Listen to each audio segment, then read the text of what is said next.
Dear students, this is Praveen Kumar Agarwal from BA Department, Rotary Institute of Management and Technology, Chandosi, welcomes you in today's lecture of Marketing Management.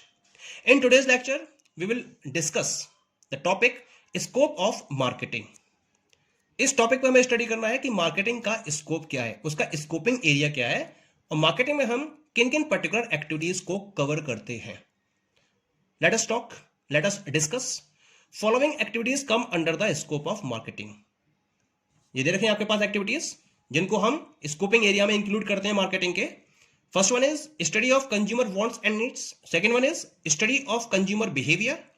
Third one is production planning and development. Fourth one is pricing policies. Fifth one is distribution. Six one is promotion. Seven consumer satisfaction and the last marketing control. Let us discuss them one by one. The first one is study of consumer wants and needs. जब हम marketing की बात कर रहे होते हैं, marketing में goods का प्रोडक्शन किया जाता है और उनको कंज्यूमर्स तक अवेलेबल कराया जाता है.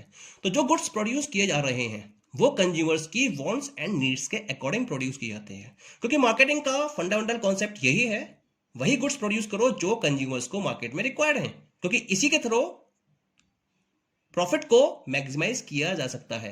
अगर कंज्यूमर का सेटिस्फैक्शन मैक्सिमम होगा तो कंपनी का प्रॉफिट भी मैक्सिमम होगा, और सेटिस्फैक्शन मैक्सिमम तब होगा जब कंज्यूमर्स की नीड्स एंड वांट्स के अकॉर्डिंग प्रोडक्ट्स मार्केट में अवेलेबल होंगे. So marketing is the study of consumers wants and needs, जिसके थ्रू मार्केट में वही प्रोडक्ट अवेलेबल कराए जाते हैं जो कंज्यूमर्स की नीड्स के अकॉर्डिंग है. Okay. Second one is study of consumer behaviour. जब आप कंज्यूमर के नीड्स एंड वांट्स को पता करना चाहते हो तो उससे पहले आपको क्या करना पड़ेगा, कंज्यूमर के बिहेवियर को स्टडी करना पड़ेगा. आपको यह पता करना पड़ेगा कंज्यूमर किस तरीके से डिफरेंट टाइप के गुड्स को परचेज करते हैं. उसी के बेसिस पर आप मार्केट को सेगमेंट करोगे और उस सेगमेंटेशन के बेसिस पर अपने टारगेट मार्केट को सेलेक्ट करोगे. तो टारगेट मार्केट को सेलेक्ट करने के लिए कंज्यूमर के बिहेवियर को स्टडी करना that is very important. Okay. Next one is production planning and development. Production planning important aspect. Planning तभी पॉसिबल हो सकती है जब आपको यह पता होगा कि आपको क्या गुड्स डेवलप करने हैं और कितनी क्वांटिटी में डेवलप करने हैं. यह केवल मार्केट में कंज्यूमर के बिहेवियर को पता करके और कंज्यूमर की नीड्स एंड वांट्स को पता करके फॉलो किया जा सकता है. उसी के बेसिस पर आप अपनी प्रोडक्शन की प्लानिंग करते हो और उसको डेवलप करते हुए आगे चलते हो. तो प्रोडक्शन प्लानिंग के लिए आप डिमांड को फोरकास्ट करते हो, मार्केट में ये पता करते हो कंज्यूमर कितनी क्वांटिटी में गुड्स को परचेज करने में इंटरेस्टेड हैं और उसी के अकॉर्डिंग प्लानिंग करते हुए अपनी प्रोडक्शन की प्रोसेस को आगे बढ़ाते हो. Clear. Next one is pricing policies. That is very important aspect of marketing. क्योंकि प्राइसिंग वो एस्पेक्ट है जो कंपनी को या फर्म को रेवेन्यू अवेलेबल कराता है. बाकी सारे पार्ट जितने भी हैं सब में खर्चा हो रहा है कंपनी का, लेकिन केवल एक प्राइसिंग पार्ट ऐसा है जहां कंपनी को रेवेन्यू जनरेट होता है. और प्राइसिंग पॉलिसीज को यानी कि जो प्रोडक्ट मार्केट में कंपनी लॉन्च कर रही है या कंज्यूमर्स के लिए अवेलेबल करा रही है वो किस पर्टिकुलर प्राइस में अवेलेबल होना चाहिए, इसको डिसाइड करना दैट इज वेरी इंपॉर्टेंट. क्योंकि अगर आप अपने प्रोडक्ट की वैल्यू से ज्यादा प्राइस चार्ज करोगे या कम प्राइस चार्ज करोगे तो दोनों में ही आपको नुकसान उठाना पड़ सकता है, दोनों में ही आपको अपने कस्टमर्स हाथ से धोने पड़ सकते हैं. लेकिन अगर आपने प्रोडक्ट के प्राइस को प्रॉपर वे में डिफाइन कर रखा है, प्रॉपर वे में डिसाइड कर रखा है, तो आप अपने कस्टमर्स को लॉन्ग पीरियड ऑफ टाइम तक मेंटेन कर सकते हो और आपकी सेल भी मैक्सिमम लेवल तक पहुंच सकती है. Next one is distribution. Distribution means आपको यह देखना है कि जो गुड्स कंपनी में प्रोड्यूस हो रहे हैं वो कंज्यूमर्स तक जिस टाइम में और जिस प्लेस पर उन्हें रिक्वायर्ड है उस प्लेस पर उस टाइम तक वो अवेलेबल हो जाए. और उसके लिए आप क्या करते हो, डिस्ट्रीब्यूशन चैनल्स का यूज करते हो. इस डिस्ट्रीब्यूशन चैनल्स के थ्रू गुड्स को आप जिस टाइम पर कस्टमर्स को रिक्वायरमेंट होती है और जिस प्लेस पर रिक्वायरमेंट होती है वहां तक गुड्स को अवेलेबल कराते हो, जिससे कि आप अपनी सेल को मैक्सिमम लेवल तक पहुंचा सको और अपने प्रॉफिट को मेंटेन कर सको. Next one is promotion. Promotion का मतलब क्या होगा, क्योंकि मार्केट में आपने गुड्स को प्रोड्यूस किया, अब कंज्यूमर्स को कैसे पता चलेगा कि गुड्स आपने प्रोड्यूस करा है और वो कंज्यूमर्स के लिए अवेलेबल है. इसके लिए आपको प्रमोशनल एक्टिविटीज को फॉलो करना पड़ता है. प्रमोशन में आप कम्युनिकेट करते हो consumer say about the product which you have made, उन्हें बताते हो कि क्या क्या आपकी ऑफरिंग्स हैं, जो आपके प्रोडक्ट हैं उनके साथ में क्या क्या फीचर्स ऐड हैं और क्या नीड्स कंज्यूमर्स की उस प्रोडक्ट के थ्रू कंप्लीट हो रही हैं। ये सारी इंफॉर्मेशन आप प्रमोशन एक्टिविटीज के थ्रू कंज्यूमर्स तक अवेलेबल कराते हो। प्रमोशन के लिए आप डिफरेंट टाइप के टूल्स का यूज कर सकते हो, जैसे एडवर्टाइजिंग का यूज कर सकते हो, personal selling, sales promotion, public relations, बहुत सारे टूल्स हैं। इन टूल्स का यूज करके आप प्रमोशन को फोकस कर सकते हो और अपने प्रोडक्ट की सेल को मैक्सिमम लेवल तक पहुंचा सकते हो। Next one is consumer satisfaction. That is very important point. Marketing के लिए सबसे इंपॉर्टेंट पॉइंट यही है, क्योंकि यही इसका एंड रिजल्ट है। अगर आपके बनाए हुए प्रोडक्ट से और आपकी दी हुई फैसिलिटीज से कंज्यूमर को मैक्सिमम सेटिस्फैक्शन मिल जाता है, तब समझ लीजिए कि आप अपनी मैक्सिमम सेल तक पहुंच जाएंगे। तो that is very important aspect. सारे प्रैक्टिसेस इस तरह से होने चाहिए मार्केटिंग के थ्रू कंपनी के, जिससे कि कंज्यूमर को मैक्सिमम सेटिस्फैक्शन मिल सके। ये मार्केटिंग का अल्टीमेट ऑब्जेक्टिव होता है। And the last one is marketing control. Marketing को कंट्रोल करने के लिए आप मार्केटिंग ऑडिट को फॉलो करते हो, और मार्केटिंग ऑडिट को फॉलो करके उसके थ्रू आप ये देखते रहते हो कि मार्केटिंग एक्टिविटीज को परफॉर्म करने में कहीं कोई मिस्टेक्स तो नहीं हो रही हैं। अगर मिस्टेक्स हो रही हैं तो जल्दी से जल्दी उनको दूर किया जाता है और कंज्यूमर्स तक प्रॉपर सर्विस प्रोवाइड की जाती है, जिससे कि उनका सेटिस्फैक्शन लेवल कभी भी ब्रेक ना होने पाए। तो these are the activities which comes under the scope of marketing. Now we move to the next topic. This is the importance of marketing. इस टॉपिक में हम स्टडी करेंगे कि मार्केटिंग की इंपॉर्टेंस क्या है किसी भी मार्केटर के लिए। तो following points cover this information. The first point is marketing helps in transfer, exchange and movement of goods. सबसे पहला जो इंपॉर्टेंस है, मार्केटिंग के हेल्प से हम गुड्स को ट्रांसफर कर सकते हैं, उसे एक्सचेंज कर सकते हैं और उसे वन प्लेस से दूसरे प्लेस तक अवेलेबल करा सकते हैं, क्योंकि हमारे पास डिफरेंट टाइप के इंटरमीडिएट्स अवेलेबल होते हैं, डिफरेंट टाइप के मार्केटिंग चैनल्स अवेलेबल होते हैं, जिसके थ्रू हम जैसे होलसेलर्स हैं, रिटेलर्स हैं, C&F एजेंट्स हैं, इनका यूज करते हुए या इनको फॉलो करते हुए हम गुड्स को एक प्लेस से दूसरे प्लेस तक अवेलेबल करा सकते हैं कंज्यूमर्स के लिए। तो इस तरह से this is the part of the marketing.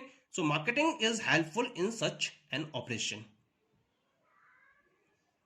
Okay, the next one is marketing is helpful in raising and maintaining the standard of living of the community.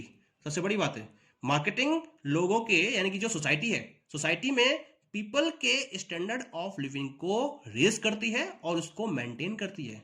कैसे करा जाता है? सबसे पहले मार्केट में एक पर्टिकुलर सोसाइटी को सेलेक्ट करते हुए उसमें रहने वाले लोगों या रहने वाले पर्संस की नीड को आइडेंटिफाई किया जाता है कि वो क्या चाहते हैं, और उस नीड के अकॉर्डिंग ही प्रोडक्ट को डेवलप किया जाता है।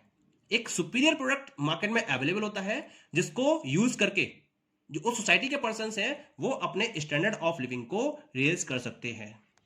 तो मार्केटिंग के अंदर रिसर्च एंड डेवलपमेंट फैसिलिटी का यूज करके ही हम डिफरेंट नीड्स को आइडेंटिफाई कर सकते हैं और कस्टमर्स के स्टैंडर्ड ऑफ लिविंग को रेज और मेंटेन कर सकते हैं। Okay, come to the next point, marketing creates employment. Very obvious, it is very obvious.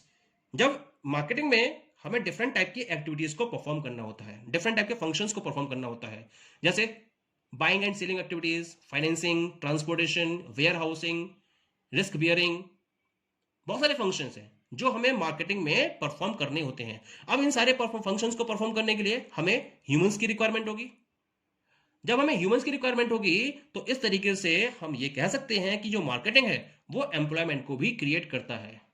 एक एस्टिमेशन के according 40% of total population is directly और इनडायरेक्टली डिपेंडेंट अपॉन मार्केटिंग। एक बहुत बड़ा स्कोप है मार्केटिंग का, मतलब 40% के नियर अबाउट जो पॉपुलेशन है वो डायरेक्टली और इनडायरेक्टली मार्केटिंग पर डिपेंडेंट है। यानी कि मार्केटिंग कुल मिला के कंट्री के एक बहुत लार्ज एरिया को एम्प्लॉयमेंट प्रोवाइड करती है। Clear? And the next one is marketing as a source of income and revenue. Very obvious, जब एम्प्लॉयमेंट को क्रिएट किया जा रहा है तो एक तरीके से जो मार्केटिंग है वो इनकम और रेवेन्यू का सोर्स है। केवल मार्केटिंग फंक्शन को परफॉर्म करके कोई भी बिजनेस अपनी एक्टिविटी को ज्यादा से ज्यादा लेवल पर इंक्रीज कर सकता है अपने ऑपरेशंस को एनलार्ज कर सकता है।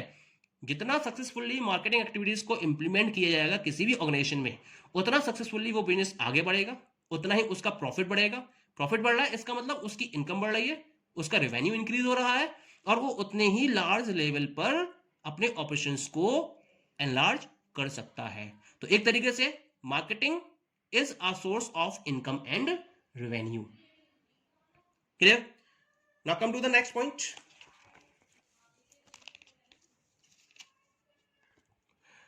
Marketing acts as a basis for making decision. हमें डिफरेंट टाइप के डिसीजंस को फॉलो करना होता है इन अ बिजनेस। जैसे हमें प्रोडक्ट के रिलेशन में डिसीजन लेना है, प्रोडक्ट के प्राइस के रिलेशन में डिसीजन लेना है, प्रमोशनल एक्टिविटीज के रिलेशन में डिसीजन लेना है, या फिर हमें डिस्ट्रीब्यूशन के रिलेशन में डिसीजन लेना है, और भी बहुत सारे डिसीजंस हैं मार्केटिंग से रिलेटेड। तो हम उन डिसीजंस को फॉलो करने के लिए मार्केटिंग के डिफरेंट कॉन्सेप्ट्स को यूज कर सकते हैं और प्रॉपर वे में डिसीजंस को फॉलो कर सकते हैं। Clear? The next one is marketing acts as a source of new ideas. नए नए आइडियाज चाहिए होते हैं, क्योंकि मार्केट में वो प्रोडक्ट सेल होता है जिसकी जो न्यू आइडियाज के साथ में अवेलेबल होता है, उनकी सेल मार्केट में सबसे ज्यादा होती है। तो उन नए आइडियाज को सर्च करने के लिए हम मार्केटिंग का यूज करते हैं। मार्केटिंग में एक फील्ड रहती है, इसका एक पार्ट है रिसर्च एंड डेवलपमेंट। तो वो research and development department market में कंज्यूमर्स के पास जाकर उनसे नए नए आइडियाज को कलेक्ट करता है और कोशिश करता है कि उन नए आइडियाज को फॉलो करके नए से नए प्रोडक्ट मार्केट में अवेलेबल कराए जा सके। Clear? And the last one is marketing is helpful in development of an economy. That is marketing. केवल मार्केटिंग के हेल्प से आप किसी भी इकोनॉमी के डेवलपमेंट को पॉसिबल कर सकते हो। ये कैसे पॉसिबल है?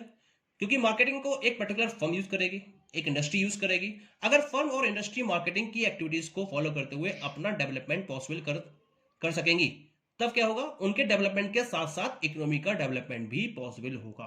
तो किसी भी पर्टिकुलर इकोनॉमी के डेवलपमेंट के लिए मार्केटिंग का राइट वे में फॉलो किया जाना बहुत ज्यादा जरूरी है। जब आप मार्केटिंग की डिफरेंट एक्टिविटीज को फॉलो करते हो तो ऑटोमेटिकली कंट्री की इकोनॉमी डेवलपमेंट के पाथ पर आगे बढ़ती चली जाती है। Okay, so this is about the importance of marketing. Now we come to the next topic. This is the marketing management.